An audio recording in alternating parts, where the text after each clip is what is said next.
Então, no último encontro, a gente tinha falado isso aqui, ó. Deixa eu lhe mostrar. A gente tinha dito que essa função de transferência ela seria igual a z menos 1 sobre z vezes a transformada z de g de p de s sobre s, né?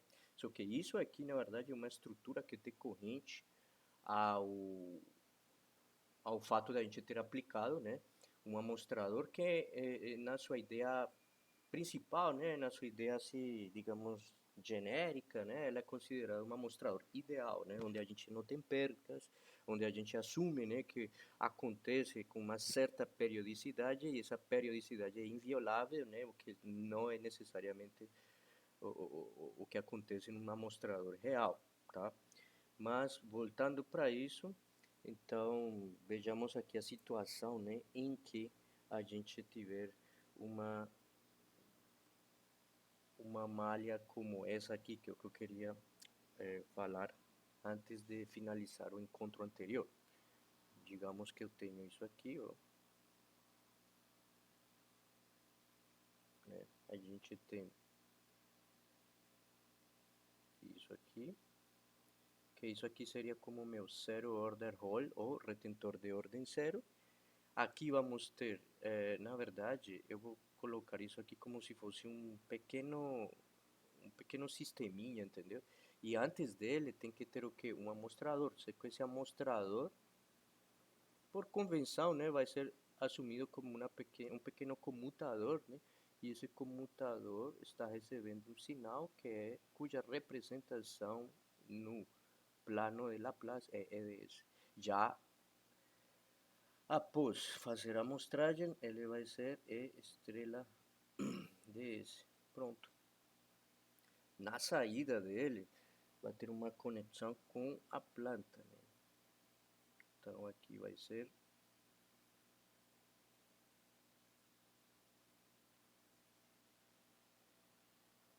E vamos colocar uma planta simples. 1 sobre S mais 1. Tipo um sistema de ordem 1, certo? Com um tal igual a 1. Pronto, uma coisa bem tranquila de entender aqui agora, né? E a saída, que nesse caso vamos chamar de CDS, né? Só que a gente sabe que, né, e a gente entendeu que o retentor de ordem zero, ele é o mesmo que em Laplace, né, 1 menos E elevado a menos T ds sobre S. Consequentemente, seguindo o que a gente já vem falando, né, isso aqui toda maneira de exemplo, né, a gente poderia, né, inclusive, dizer que CDS, só que estrelado, é o mesmo que a, a, a aplicação, né, do retentor de ordem zero. Vejamos isso aqui, foi aqui, ó, pronto. No encontro anterior a gente teve isso aqui, essa mesma estrutura, né? Então, a gente pode colocar tudo isso aqui como eu vou colocar exatamente igual. Vou colocar, a ver, g de p de s, que nesse caso é 1 sobre s mais 1, vezes 1 sobre s, vezes 1 menos e a menos ts s. Isso seria o resultante disso aqui, sendo que isso aqui representa g de p de s, né, sobre s. Consequentemente, a gente pode dizer que z, na verdade, c de z é igual a, podemos dizer logo que ele é igual a c menos 1 sobre c, que seria como a representação desse 1 menos e elevado a menos tss, multiplicado pela transformada c de g de p de s, ou seja, 1 sobre s vezes s mais 1. Passou de ordem 1 para ordem 2, né? Então, como a gente resolve isso aqui, na verdade, né? Então, a maneira sistemática seria o quê? Calcular transformar-se como C de 1 sobre S mais 1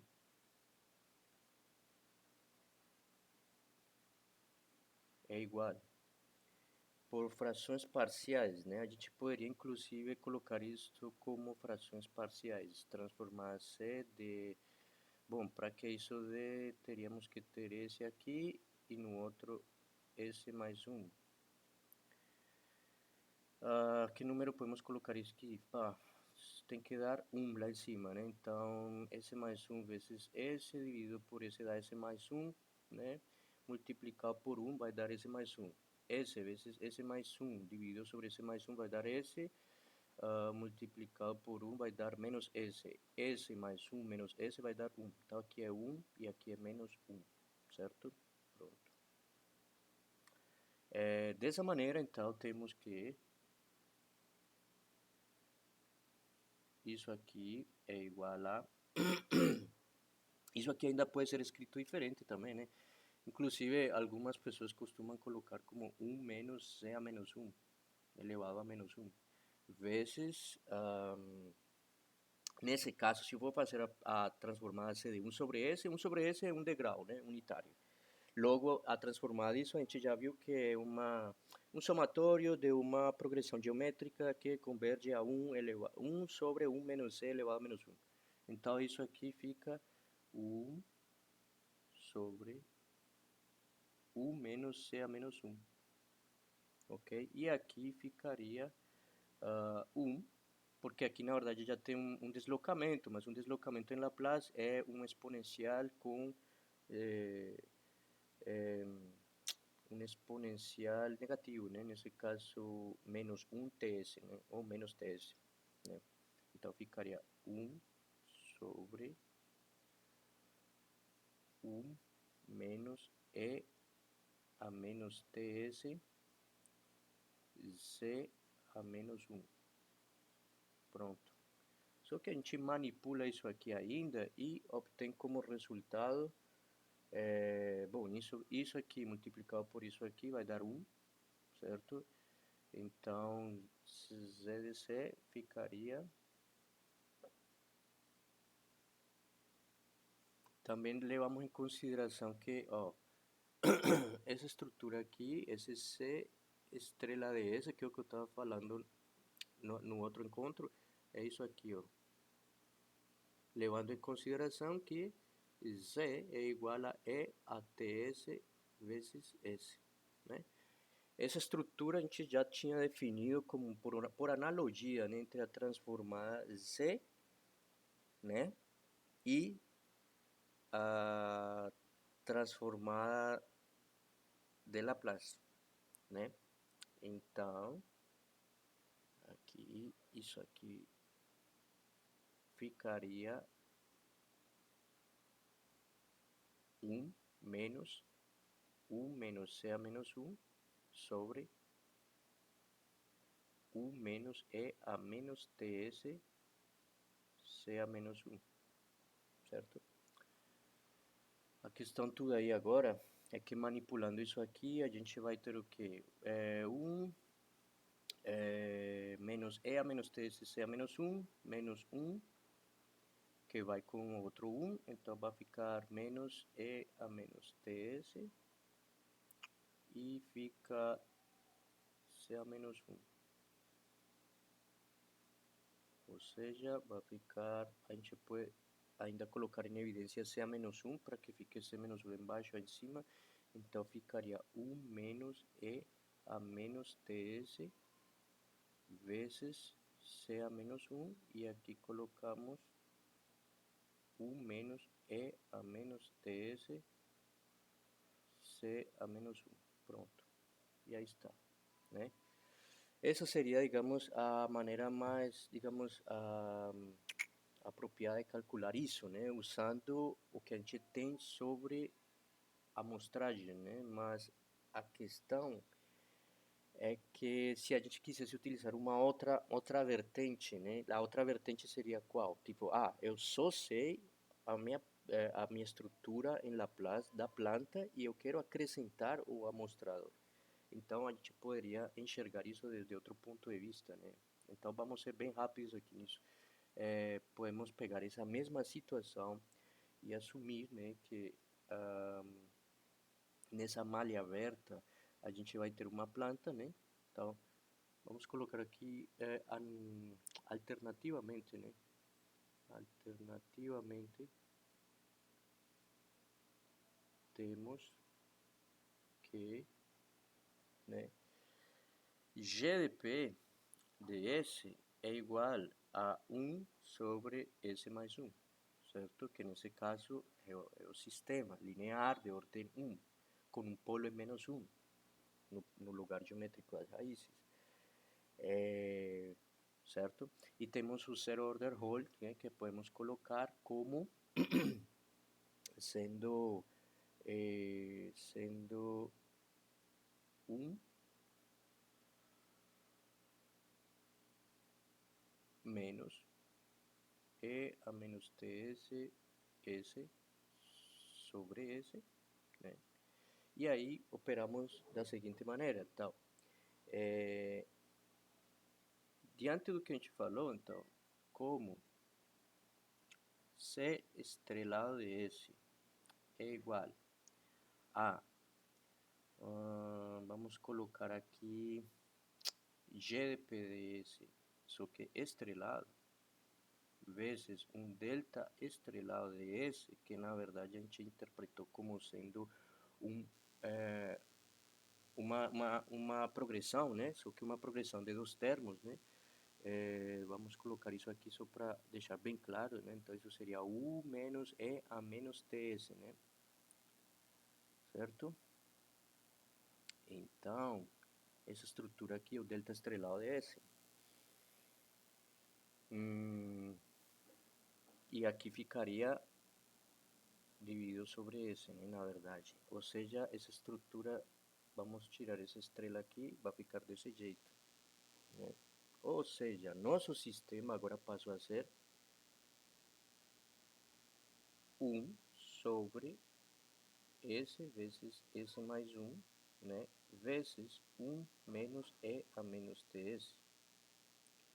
Só que aí é onde vem a questão. Meu sistema agora, nessa outra interpretação, é um sistema que possui não somente um polo em menos 1, como também um polo na origem, em zero, no plano complexo.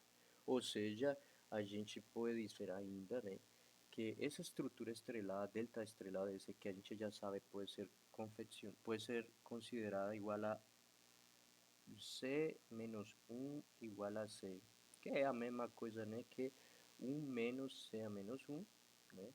Podemos deixar de lado por um momento e passar a fazer o que? A transformada Z da planta com o integrador que foi acrescentado, que é o polo na origem, né? Então, sendo assim, né,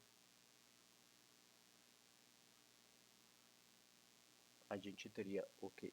Teríamos que calcular a transformada de Laplace, né? ¿De quién? De 1. A transformada de Laplace, no, a transformada C de esse sistema em Laplace, que é isso aqui, certo? Bom, mas fazer a transformada de Laplace disso aqui seria o quê? Seria a mesma coisa que calcular a transformada de Laplace disso aqui, de 1 sobre S menos 1 sobre S mais 1. E a gente sabe que isso aqui é o mesmo que 1 sobre C, perdão, 1 sobre 1 menos C a menos 1, né? E menos 1 sobre 1 menos E a menos TS, C a menos 1, certo? E manipulando isso aqui, a gente sabe que essa estrutura aqui é igual a ficaria 1 menos tá, menos tá, ficaria E a menos TS, C a menos 1,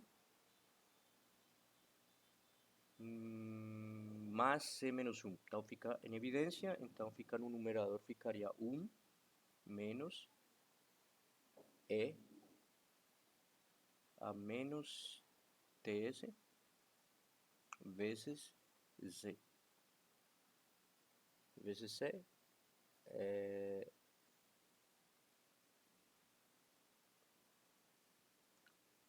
na verdade, no denominador, a gente vai ter a multiplicação dos dois. E a gente pode multiplicar por C. C a menos 1, na verdade, né? Aí vai ficar... vai ficar Z.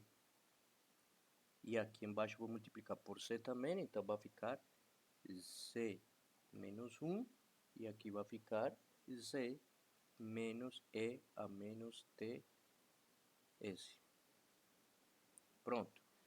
Aí é uma outra concepção do problema, né? Só que aí quando você multiplica pelo C menos 1 sobre C, ou equivalentemente 1 menos C a menos 1, você vai ter exatamente a mesma coisa, né, que a gente teve anteriormente. É somente outra maneira de ver a situação, né? Portanto, só para deixar bem claro aqui, Z de Z, e olha que eu já estou utilizando Z do plano Z, não do plano S. Tá? Então, Z de C vai ser igual a, coloquemos aqui Z menos 1 sobre C, que é o quê? É o retentor de ordem zero, perdão, não, é a estrutura delta estrelada S, né? Vezes, né, a transformada Z da estrutura em Laplace que corresponde ao sistema dividido por S, ou seja, incluindo o integrador. Só que isso aqui multiplicado pelo que a gente calculou aqui, que é 1 menos E a menos TS vezes, perdão, vezes C, né, sobre C menos 1 Z menos E a menos TS vai dar igual a exatamente 1 menos E a menos TS sobre Z menos E a menos TS. Ah, isso aqui não é a mesma coisa? É sim, só que aqui aparece com uma multiplicação por C menos 1 no numerador e no denominador. Então a gente pode racionalizar aqui também e fazer a mesma coisa. Então seria C menos 1 fica aqui e fica lá em cima, então ficaria a mesma coisa.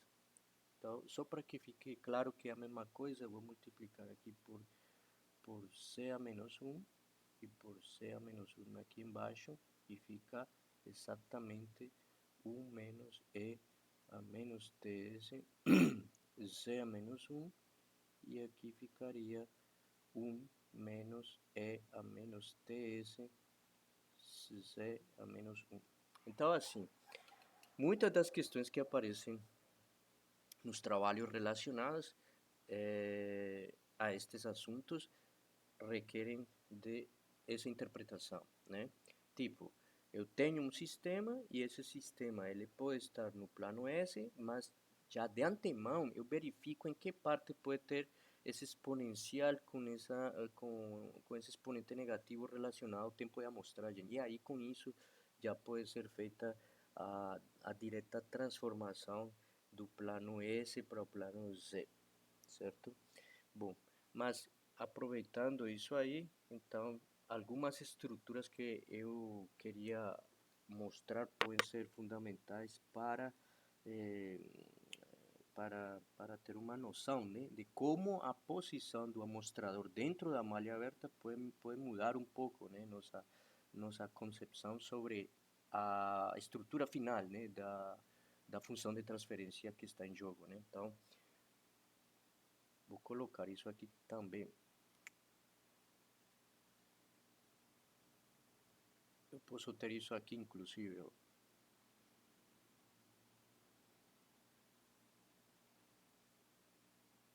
Podemos ter essa estrutura aqui. Vamos supor que aqui eu tenho uma função de transferência g de 1s. Aqui vamos ter uma outra função de transferência. Aliás, não, outro amostrador, perdão. E aqui vamos colocar uma outra função de transferência. Ou seja, vamos ter duas funções de transferência, só que em cascata, né? Daqui para lá é só utilizar o que já está definido, né? Então aqui tem um TS, né? E aqui tem um outro TS. Tipo, vamos assumir que esses dois amostradores possuem o mesmo período de amostragem, né? O mesmo tempo, certo? Mas temos duas funções de transferência que evidentemente são, pues, que podemos assumir que são iguais, mas ou também podemos assumir que são diferentes, né? A questão é que, para ser bem genérico aqui, eu vou colocar aqui como um CDS, entendeu? E aqui vamos dizer o quê? Bom, se aqui tem um EDS na entrada, aqui vai ter que ter um EDS estrelado. Ah, então aqui vai ter que ter vamos colocar um X1DS estrelado. Só que aí eu faço uma outra amostragem daquilo, né? Aí eu estou fazendo uma outra amostragem daquilo. Então aqui vai ter um X1 estrelado, vamos colocar duas estrelas, né? Para indicar que ele foi estrelado novamente, né? Foi amostrado de novo. E esse aí entra e tem que me dar C estrela de esse. Só que a gente sabe que esses dois tempos são o mesmo. Então esse x1 estrelado de esse vai ser o mesmo x1 estrelado duas vezes, né? Portanto, aqui a gente pode concluir, né, que esse x1 estrelado de esse é o mesmo que G1 estrelado de esse vezes E1 estrelado de esse, né? E C estrelado de esse é o mesmo que G2 estrelado de esse vezes x1 estrelado de esse. Então, a gente também pode concluir que x1, que C estrelado de esse é a mesma coisa que G2 estrelado de esse vezes G1 estrelado de esse vezes E1 estrelado de esse. E como a gente sabe que todas essas estruturas obedecem à presença de um retentor que pode ser de ordem 1, 2, 3, etc., de ordem n, mas a gente vem trabalhando com o retentor de ordem 0, então a gente também pode garantir que isso aqui tem uma passagem direta para o plano Z usando o que? Aquela estrutura em que você coloca Z-1 sobre C vezes a transformada C de quem? De G2 ds vezes G1 ds vezes E1, E1 não, é E, na verdade, né? Aqui tem E, apenas E ds, né? Tudo isso a gente vai dividir sobre S e aí pronto.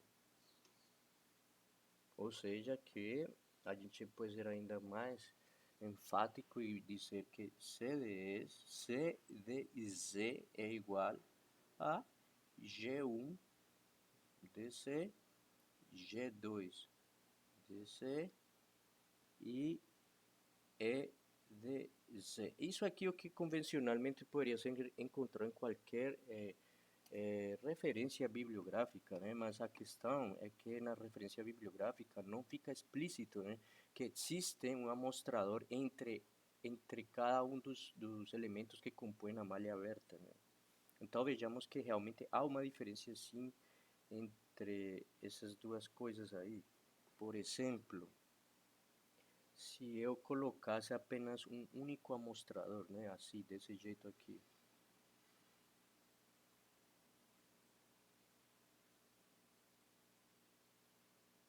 colocasse aqui o G1 ds, colocasse aqui diretamente sem especificar ou sem explicitar a existência do amostrador, vou colocar isso aqui, ó.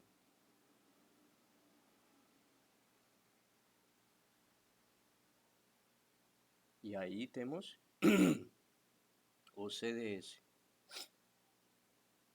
Só que aqui na verdade temos isso aqui, ó. Então aqui temos E ds estrelado. O que muda aqui na verdade? O que muda aqui é que como G1ds está diretamente conectado com G2ds, não existe nenhum processo de amostragem nessa passagem. Então a gente já pode dizer automaticamente que isso aqui é o mesmo que a multiplicação, né, de G1ds vezes G2ds. Isso pode ser afirmado com segurança? Com certeza, porque se temos aqui dois blocos em cascata, onde não existe nenhum intermediário aí, ou seja, quando falo intermediário é porque não existe nenhum amostrador, então aí é somente multiplicar uma com a outra, ou seja, que no tempo contínuo, está acontecendo uma convolução, né? É, exatamente isso. Então, CDS, logo, C, eh,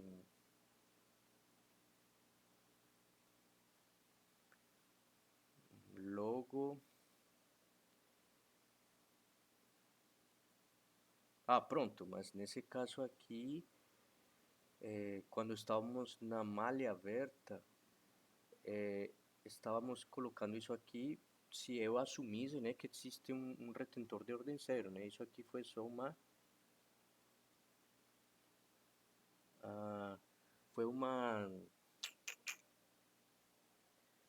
foi apenas uma consideração que não está explícita no que eu estou falando aqui, mas é uma consideração caso a gente fosse utilizar um retentor de ordem zero, né? Mas é sempre utilizado um retentor de ordem zero, né? Se um retentor não tem como a gente tornar contínuo o sinal, e aí a gente não teria como falar da discretização, né? Então isso aqui é uma consideração, né? Uma consideração, considerando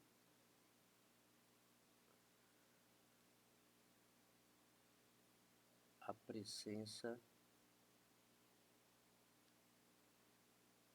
do zero order hole. Vou colocar aqui como uma hipótese, certo? Mas aqui já não vou considerar essa hipótese. Por quê? Porque eu não vou assumir que tem zero order hole. Porque não estou colocando ele. Aqui foi somente uma hipótese, mas não foi ela não é necessária para chegar a essa conclusão que a gente tem aqui, né? Já aqui, na verdade, a gente tem que ser um pouco mais coerentes com o que está sendo apresentado. E aqui vemos que não existe, né, essa amostragem intermediária. Logo, então, podemos assumir que existe uma multiplicação, pronto, ok. E daí para lá, já o que a gente sabe, né, tipo, logo, C em Z, na verdade, vai ser igual a quê? A E de Z, que já está amostrado. Então, se existisse um retentor, já deve existir com certeza também um sinal discreto. Então, já deveria existir um E de Z, certo? Porque já foi amostrado. Então, cada vez que você tem um E estrelado de S, é porque já existiu a amostragem. E, consequentemente, daí para lá você se vira usando todos os possíveis retentores que existem. Porque tem que existir, já seja de ordem 0, 1 ou N. Agora, multiplica pela transformada Z de quem? Da multiplicação de G1ds por G2ds, certo? Se a gente colocasse apenas um amostrador entre uma e outra, aí a gente teria que provavelmente levar em consideração duas situações, né? Uma que seria relacionada com o processo de amostragem, né? E, e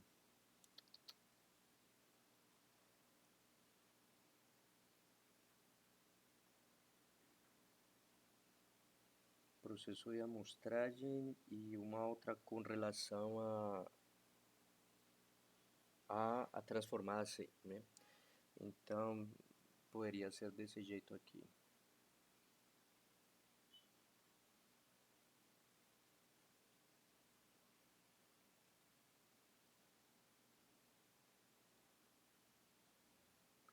Então podemos colocar aqui, vamos supor, GD1 DS, aqui.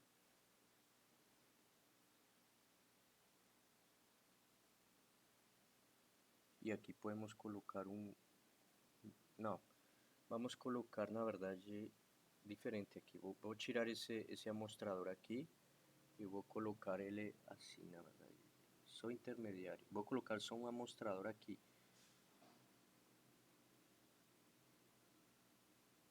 E aqui vou colocar G2.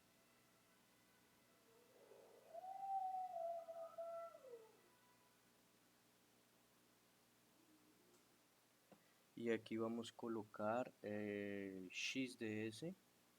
E aqui um X estrelado DS. E aqui vamos colocar CDS. Consequentemente, do que a gente já sabe aqui, né? Sabemos que isso aqui é CDS é igual a G2DS vezes X estrelado de S, correto? Só que também sabemos que Z de Z é igual a G2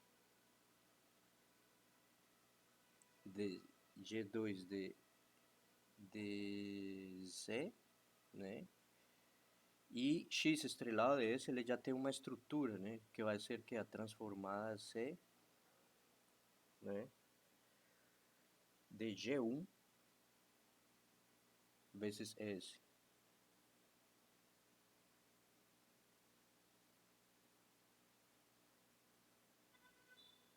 E aí está, né? Evidentemente, se tivesse a existência de um retentor de ordem zero, pois então a gente teria que certamente incluir ele na multiplicação aqui, né? Então, basicamente seria isso, né? Já para fechar essa malha, a gente só poderia simplesmente pegar qualquer estrutura dessas de malha aberta, fazer uma retroalimentação. Geralmente, sempre trabalhamos com retroalimentação negativa, né? Então, seria uma coisa mais ou menos desse tipo aqui. Vou colocar aqui cálculo.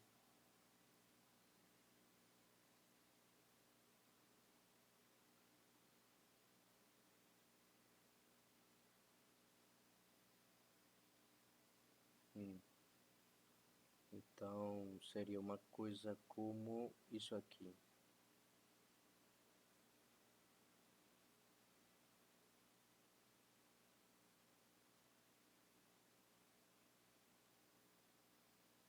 Vou colocar positivo aqui, negativo aqui. Aqui vou colocar uma função de transferência estritamente relacionada com a referência.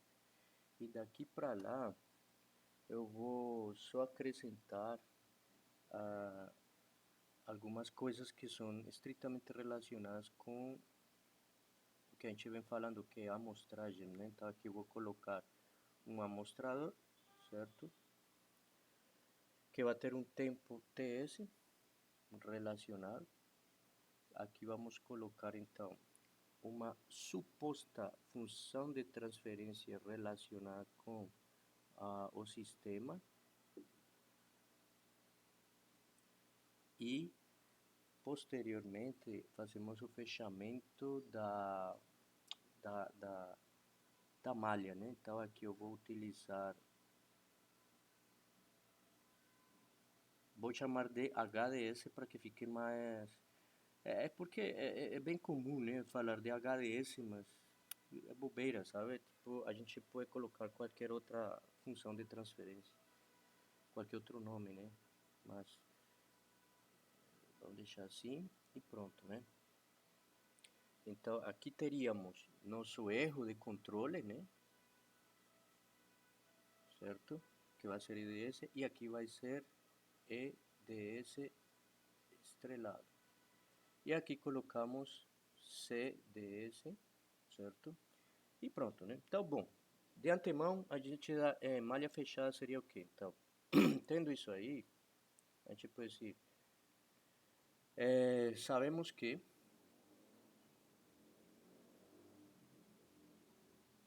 CDS é o mesmo que GDS vezes E estrelado, TS, né? Seguindo a mesma estrutura que está definida aí, né? Certo? E, obviamente, também a partir do modelo que temos aqui, ó, dessa parte aqui sabemos que EDS, né? EDS é igual a RDS menos, menos o que está aqui, que nesse caso seria CDS HDS, né? CDS HDS, né? Então, a gente poderia já logo dizer o seguinte: EDS e EDS vai ser igual a RDS, né, como falamos, menos CDS HDS, só que CDS é GDS vezes E estrelado DS, então podemos substituir, né, tudo isso aí, né, GDS, perdão, HDS e E estrelado DS. Interessante, né? Mas aí a gente sabe que essa estrutura pode ser, podemos tomar podemos tomar que a forma discreta dela, do erro, só que a gente já tem E estrelado. Então, sabemos que E estrelado de S seria isso aqui. Ou seja, vou colocar aqui, vou colocar tipo assim, usando, entretanto,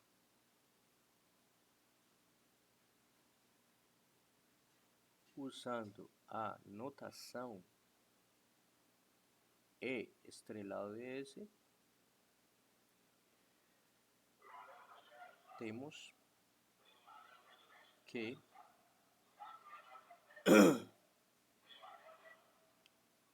E estrelado de S é igual a R estrelado de S menos G S estrelado, H de S estrelado e E duas vezes estrelado, que é o que em outras palavras significa o quê? Que vai ser o mesmo E estrelado, né? Isso confirma o que eu falei anteriormente, né?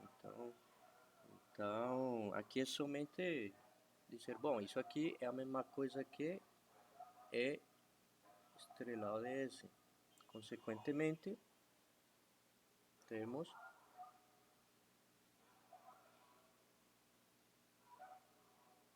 então, aqui já podemos colocar isso em evidência e manipulando essa questão tudo aqui, a gente vai ter o quê? Que E estrelado de S vai ser igual a R de S estrelado sobre 1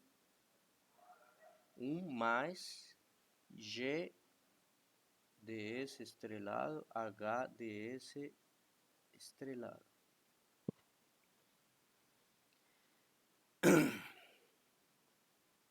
Portanto,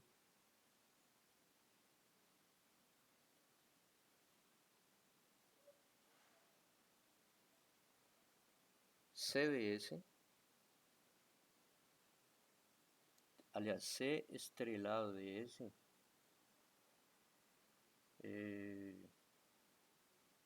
na verdade não foi C estrelado, né? É CDS só.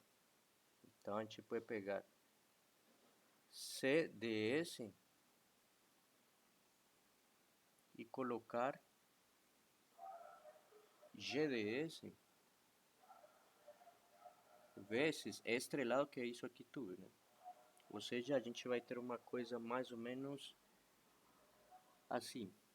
R estrela de S sobre 1 mais G estrelado de S H estrelado de S. Essa parte que está no denominador dessa função é o que define a equação característica do sistema em malha fechada.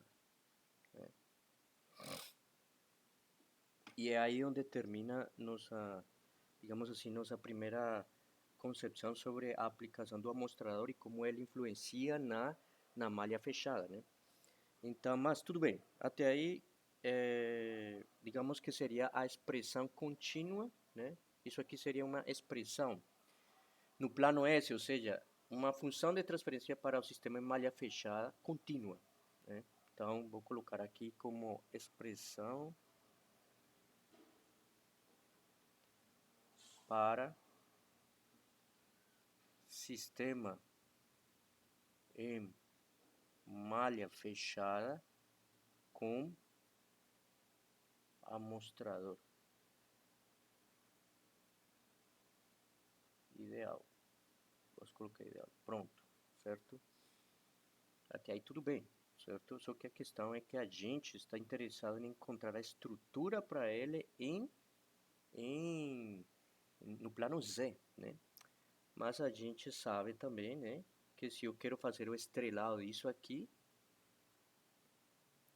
é, vou colocar aqui por outro lado, né? Como C estrelado de S é igual a, a G estrelado de S, né? Pegando essa mesma função anterior e só que estrelando somente G de S, claro, pronto. Aí fica o quê? Vezes... na verdade, isso aqui é consequência que essa facilidade com que a gente manipula a estrela é por quê? Porque aqui temos uma multiplicação de um R estrelado de S, que a gente sabe que corresponde a um espectro de frequência. Quer dizer, corresponde num eixo imaginário a um espectro que possui periodicidade. E essa periodicidade é um período igual a ômega S. E por outro lado temos GDS que não é um espectro apenas, mas a questão é que você está multiplicando eles, ou seja, em outras palavras, você está fazendo a convolução em tempo contínuo. E é justamente isso que acontece, né? Então, quando a gente volta para fazer a amostragem do sistema, incluindo uma parcela dele que já está sendo amostrado, é como se a gente estivesse aplicando apenas essa amostragem, vai prejudicar quem não está sendo amostrado. Então, nesse caso, seria próprio GDS, então ficaria GDS estrela. E aí a gente multiplica, mantém a estrutura aqui, ó, RDS estrela DS, e divide sobre 1 mais G estrelado de S, H estrelado de S. E aí pronto. Aí é somente a gente dividir por, por R estrela de S e aí a gente tem uma função de transferência genérica para a malha fechada. Logo, C estrelado de S sobre R estrelado de S é igual a G estrelado de S sobre 1 más G estrelado de S vezes H estrelado de S. E como a gente sabe que o estrelado de S pode ser substituído após aplicar um retentor por uma função no plano Z, então automaticamente podemos afirmar que isso aqui pode ser ou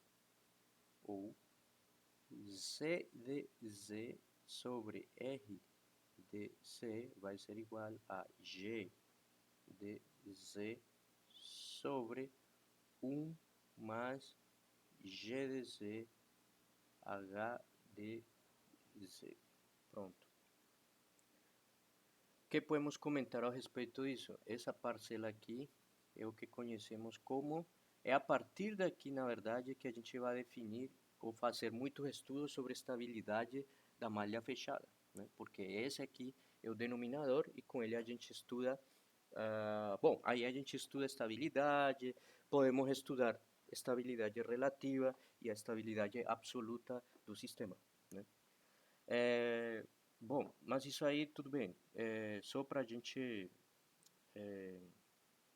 digamos que deixar claro, né, essa questão, né? Mas tipo, como é que a gente conclui isso? Bom, pegamos isso aqui e decimos que 1 mais GDC vezes HDC é igual a zero.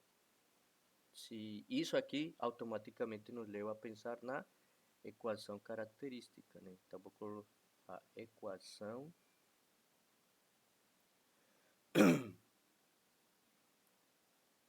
característica do sistema em malha fechada. Só isso, né? Que passaria se eu colocasse o amostrador não na entrada onde está o erro, né, de controle, e se colocássemos ele na saída, ou seja, aqui, antes de chegar na função HDS, que geralmente está relacionada com o sistema de instrumentação para fazer a leitura, sensores, etc., transdutores, etc., para a saída, né, que eu quero ler e retroalimentar. É, o que a gente pode fazer aí é ver essa situação, né? Então, só para finalizar essa parte aí, tá? Então, podemos dizer,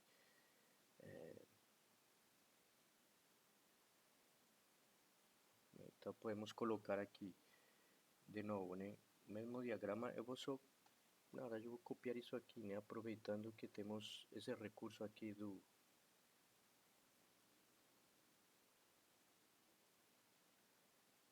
Vamos copiar isso, como é que copia? Ah, tá, então, copiou, colou.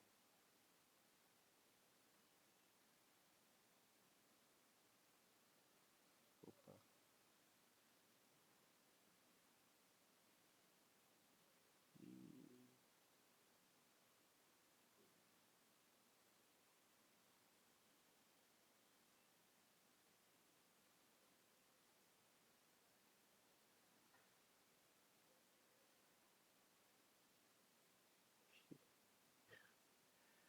E bom, estou altamente ingênuo diante disso aqui. A ver, como é que faz para colar aqui?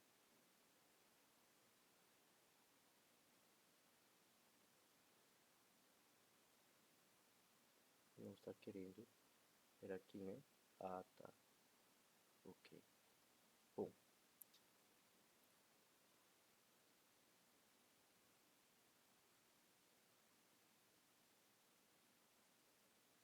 temos essa estrutura e agora eu vou simplesmente apagar isso aqui, pá, pá, pá, e vamos colocar o amostrador em outro lugar. Vamos colocar ele.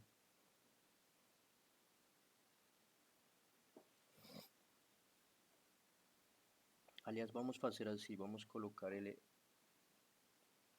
aqui. Ctrl C, Ctrl V, pronto. Vamos colocar dois, só que esse aqui vai ser o papel do, vai executar o papel do. Ai, Deus, que situação, viu?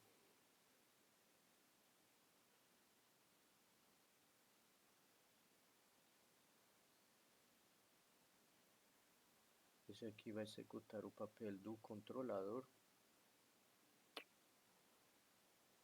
Vamos chamar de G1 e aqui G2. Pronto. E aqui vamos colocar o amostrador, certo? Na saída. E vamos colocar aqui um C.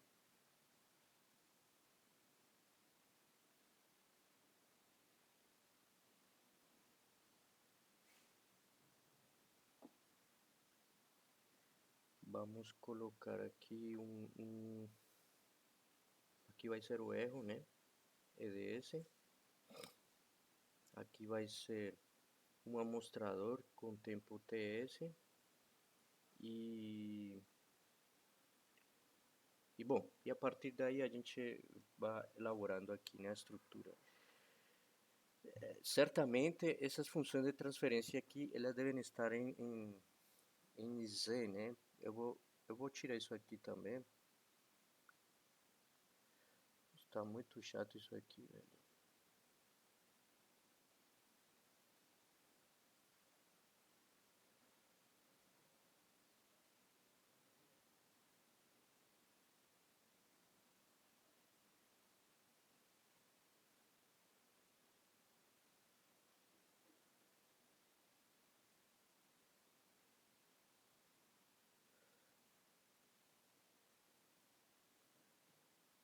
E vamos deixar assim. É, sim, sim, essa função aqui. Só para analisar como é que isso realmente afeta, né? Porque se a gente tira essa função de transferência aí, a HDZ ou ADS, tanto faz, a questão é que se a gente tira ela daí, estamos só estudando o comportamento em malha fechada do sistema em si. Só que agora eu vou colocar esse aqui como se ele representasse o papel de um controlador, né? Então, aí sim a gente pode vir aqui e dizer, bom, diante do que a gente já sabe, isso aqui seria estrelado de S igual a quê? A R de S, certo? Estrelado, né? Que a gente sabe que, ah, tá, a gente calcula o erro e depois estrela, então pronto. Então é isso aqui, menos, aqui vai ter um CDS, mas ele está após o amostrador, então vai ser já logo de cara C estrelado de S, né? Depois a gente diz, bom, mas CDS é igual, a G de S, né? Vezes U estrelado de S. Vamos colocar aqui um U de S, né? Aqui intermediário, né? Esse aqui. Então aqui teríamos CDS igual a G2DS, né? Vezes U,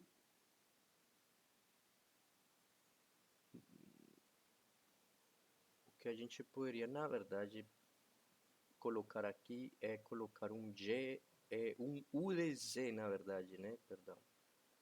Porque as funções de transferência elas estão em vou colocar em amarelo, inclusive, aqui para que fique bem claro isso. Ah, meu Deus. Por que que essa caneta... Aí, ó. Vou colocar aqui U, D, Z, né? De tal maneira que, se existe U de Z, é porque existe uma amostragem. Então, ao invés de colocar U de Z, eu vou colocar aqui U estrelado de S.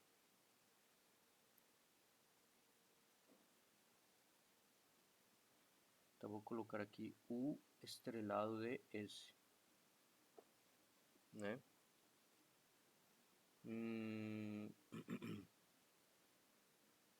G2. Então, aqui vou deixar também como...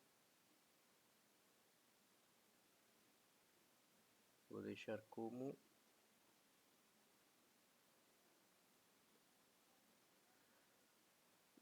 G2 de S, né? Aqui S e aqui Z. Pronto. Beleza. O que significa isso? Ó, estamos tentando, de alguma maneira, nos aproximar do conceito de controle na prática, né? Por quê? Porque na prática, na verdade, a planta é contínua. Tipo, você sabe ela, bom, a priori você tem uma concepção contínua dela, mas o controlador ele vai ser implementado, né? Só que ele é implementado usando uma discretização, né? Então, o que a gente faz aqui, na verdade, é também considerar o erro o produto de um processo de amostragem, né? Então, eu vou colocar aqui, eu vou colocar também em amarelo, para que fique bem claro isso aí, ó. Vou colocar aqui E de C. Pronto. Agora sim. Temos um erro que é produto de um processo de amostragem, temos uma planta G1DC que representa o controlador e ele é produto também de um processo de amostragem, ou seja, ele foi confeccionado, né, e está em Z, ok? E o resultante também está em C, né, UDC, a ação de controle. Já G2 ele está em S, porque a gente não sabe nada sobre ele em tempo discreto, só sabemos dele em tempo contínuo. E quando o sistema responde, aplicamos um amostrador. Então, aí, voltando aqui para estas equações, deixa eu ver aqui.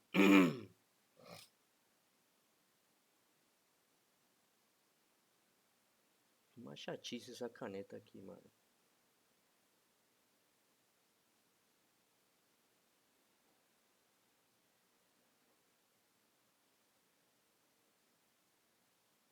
Quero botar branco e não sai, velho. Tá, vou aqui já. Então, tá. Só para finalizar aqui, então, temos o estrelado de S, mas sabemos que o estrelado de S teria que ser igual a quê? Teria que ser igual a E estrelado de S, né? Porque se está em Z é porque já foi amostrado, vezes G1 estrelado de S. Pronto. Também sabemos que CDS é igual a G2DS, porque está aqui, ó, certo? É porque na verdade aqui podemos colocar um CDS aqui, ó, e aqui o CDS estrelado, que é o que está na saída. Pronto, fica melhor, para que fique mais claro isso aí. E aí teríamos G2DS vezes U estrelado de S, más U estrelado de S é E estrelado de S vezes G1 estrelado de S. Consequentemente, temos G2 de S, E estrelado de S, vezes G1 estrelado de S. Pronto. Consequentemente, agora sim, C estrelado de S é igual a G2, a ver,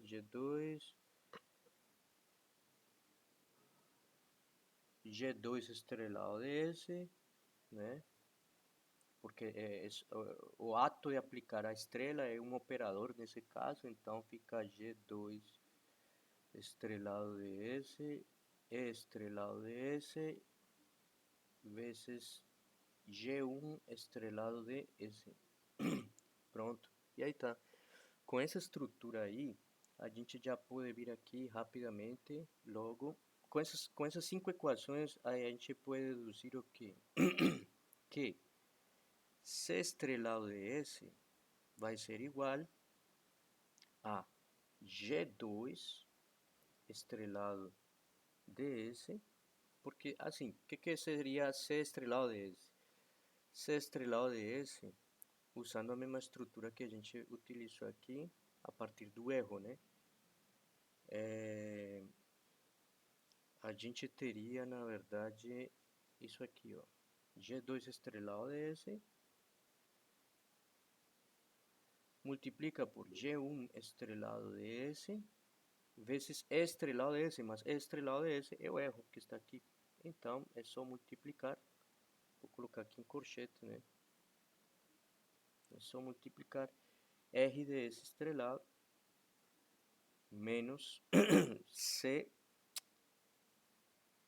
estrelado de S. E, finalmente, com essa estrutura, a gente já pode afirmar, né, que a função de transferência, manipulando, né, aqui a gente vai ter a mesma estrutura que a gente teve na primeira malha, no primeiro caso, né,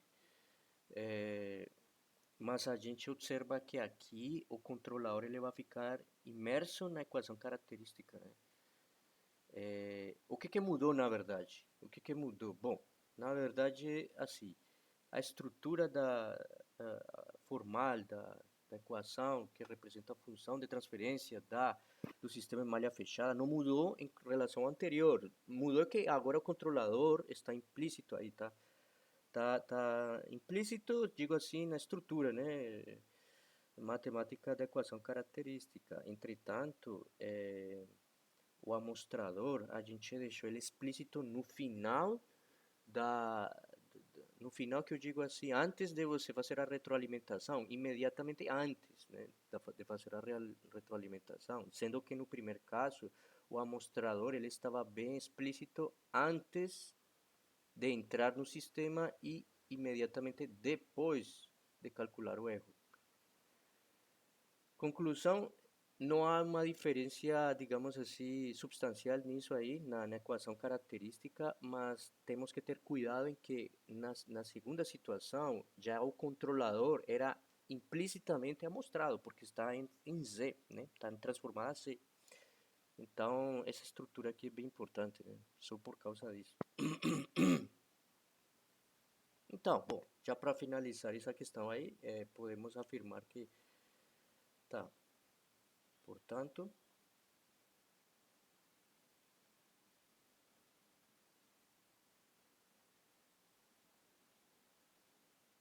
que Z de Z é igual a sobre R de C, aliás, já logo para ser mais objetivos nisso aqui, ó, vai ser igual a, isso aqui vai ser igual a G1 de C vezes G2 de C sobre 1 mais G1 de C vezes G2 de C. Pronto, e está feito. A equação característica, mais uma vez, vai ser isso aqui, com a qual a gente vai estudar estabilidade relativa absoluta. Com ela podemos analisar usando todas as ferramentas que a gente conhece, como lugar geométrico das raízes, diagrama de Bode, diagrama de Nyquist, e podemos utilizar inclusive, né, os testes de estabilidade absoluta de Jury, Hurwitz, e entre outros que a gente já mencionou em algum momento, né? Equação característica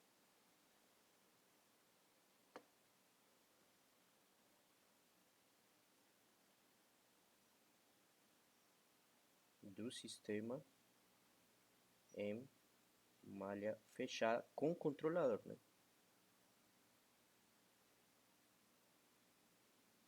Não muda muito da teoria que pode ser vista em sistemas lineares contínuos, né? Bom, então, desde esse ponto de vista, essa seria a apresentação da parte de malha aberta e a parte de malha fechada.